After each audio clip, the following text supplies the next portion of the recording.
Hindi ko naman intensyon magpaka-hipokrito o basagin yung mga trip nyo about sa corn. Pero maganda rin siguro kung makita natin yung kabilang dulo ng spectrum. Parang black and white, left and right. Normal sa atin yun, normal din sa kanila yun. So sabihin natin pag ang lalaki nanonood ng corn, normal yun. Lalaki yun eh. Kung ganon, normal din sa babae na humingi ng tulong sa lalaki.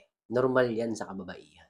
Ngayon, paano kung dagdagan natin yan? Sabihin natin humingi ng tulong yung babae sa ibang lalaki. Either magpasama sila, "Oy kuya, samahan mo naman ako dito." Magpatulong sila, "Kuya, ang bigat nitong sofa. Pwede bang magpatulong sa'yo?" Magpagawa sila ng mga bagay na hindi nila masyadong kaya.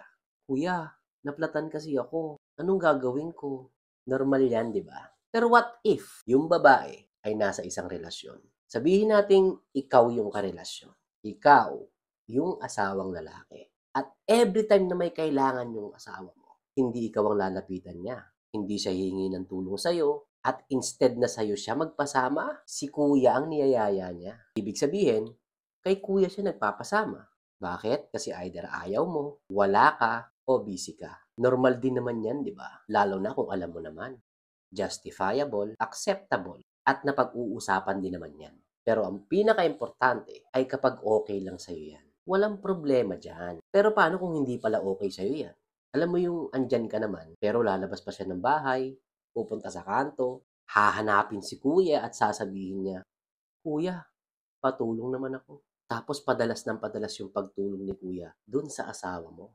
Lagi mo na rin sila makikita magkasama, tinutulungan siya ni kuya habang ikaw nagne-Netflix dun sa sofa. O pwede rin naman hindi niya sinasabi sa'yo na nagpapatulong siya kay kuya. At sa dami ng tambay sa daan, alam mo ba, iisang kuya lang pala ang nakakalabas-pasok sa bahay niyo nang hindi mo alam. Ngayon, nung nalaman mo, nag-react ka syempre. Tapos ang sagot niya, ang OA mo naman, nagpatulong lang naman. Hanggang sa dumaan pa ang mga buwan. Labas-pasok na dyan si kuya sa bahay niyo. Pero hindi ka iniistorbo at hindi na rin humihingi ng tulong sa'yo yung asawa mo.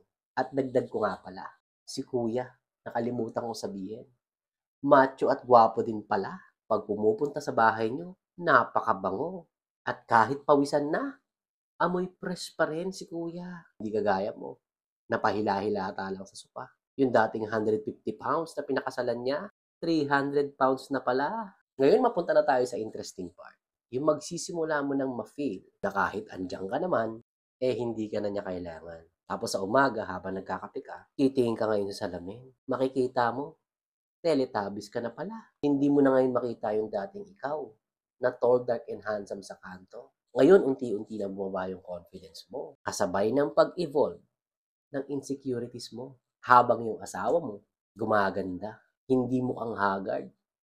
Kasi magaan yung buhay niya. Lagi kasi nandyan si kuya. Kaagapay niya pag wala ka. Pero wala silang ginagawa. Wag kang OA. Kasi normal lang naman na magpatulong siya sa lalaki kapag wala ka, di ba? Tapos one time, nag-jer-jer kayo. Sabi niya, ang macho talaga ng asawa ko.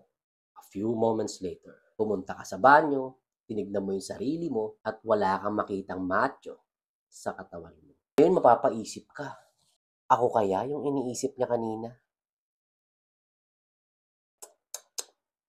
Ngayon, walang pinagkaiba yan sa panonood ng corn.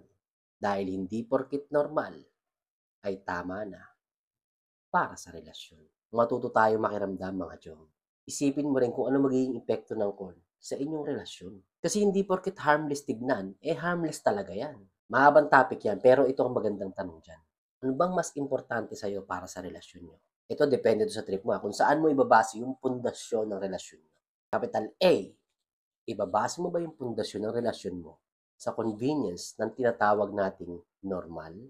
O capital B, ibabase mo yung pundasyon ng relasyon nyo sa salitang respeto? A or B? Go.